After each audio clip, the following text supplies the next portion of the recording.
यदि नागों के राजा वासुकी 50 फुट से भी ज्यादा लंबे थे तो सोचिए जिनके गले में वे सिर्फ एक छोटे से माला की तरह दिखते हैं तो उनका शरीर कितना विराट होगा। ये तो कुछ भी नहीं, नंदी का असली राज जान तो आप चौंक कर हैरान रह जाओगे। समुद्र मंथन में 50 फुट विशाल नाग वासुकी को जब रस्सी की तरह प्रयोग में लाया गया तो देवताओं और असुरों के हाथ में उन्हें पकड़ने से जलन होने लगी। इतने विशाल नाग को जब महादेव शिव एक हार के रूप में पहनते हैं तो सोचिए महादेव का शरीर कितना विशाल होगा। इतना ही नहीं, वो शिव जो त्रिनेत्र धारी हैं, जिनके सिर पर माँ गंगा की विशाल धारा प्रवाहित हो रही है और जो गले में वासुकी पहने हैं, उनका वाहन है नंदी महाराज। अब सोचिए ऐसे नंदी जो शिव जैसे विराट शरीर को तथा वासुकी जैसे विशाल नाग को अपने ऊपर बैठाकर आराम से घूमते हैं तो नंदी का बल, उनका शरीर तो मानव कल्पना से भी परे होगा। अब ऐसे में आपका दिमाग भी जरूर घूम रहा होगा। ये आंकड़े पौराणिक नहीं बल्कि दिव्य गणित है जो बताते हैं महादेव शिव की विशालता। इसीलिए कहा जाता है कि शिव को समझना आसान नहीं, क्योंकि यह हमारी सोच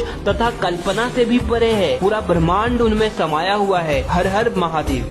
यदि नागों के राजा वासुकी 50 फुट से भी ज्यादा लंबे थे तो सोचिए जिनके गले में वे सिर्फ एक छोटे से माला की तरह दिखते हैं तो उनका शरीर कितना विराट होगा। ये तो कुछ भी नहीं, नंदी का असली राज जान तो आप चौंक कर हैरान रह जाओगे। समुद्र मंथन में 50 फुट विशाल नाग वासुकी को जब रस्सी की तरह प्रयोग में लाया गया तो देवताओं और असुरों के हाथ में उन्हें पकड़ने से जलन होने लगी। इतने विशाल नाग को जब महादेव शिव एक हार के रूप में पहनते हैं तो सोचिए महादेव का शरीर कितना विशाल होगा। इतना ही नहीं, वो शिव जो त्रिनेत्र धारी हैं, जिनके सिर पर माँ गंगा की विशाल धारा प्रवाहित हो रही है और जो गले में वासुकी पहने हैं, उनका वाहन है नंदी महाराज। अब सोचिए ऐसे नंदी जो शिव जैसे विराट शरीर को तथा वासुकी जैसे विशाल नाग को अपने ऊपर बैठाकर आराम से घूमते हैं तो नंदी का बल, उनका शरीर तो मानव कल्पना से भी परे होगा। अब ऐसे में आपका दिमाग भी जरूर घूम रहा होगा। ये आंकड़े पौराणिक नहीं बल्कि दिव्य गणित है जो बताते हैं महादेव शिव की विशालता। इसीलिए कहा जाता है कि शिव को समझना आसान नहीं, क्योंकि यह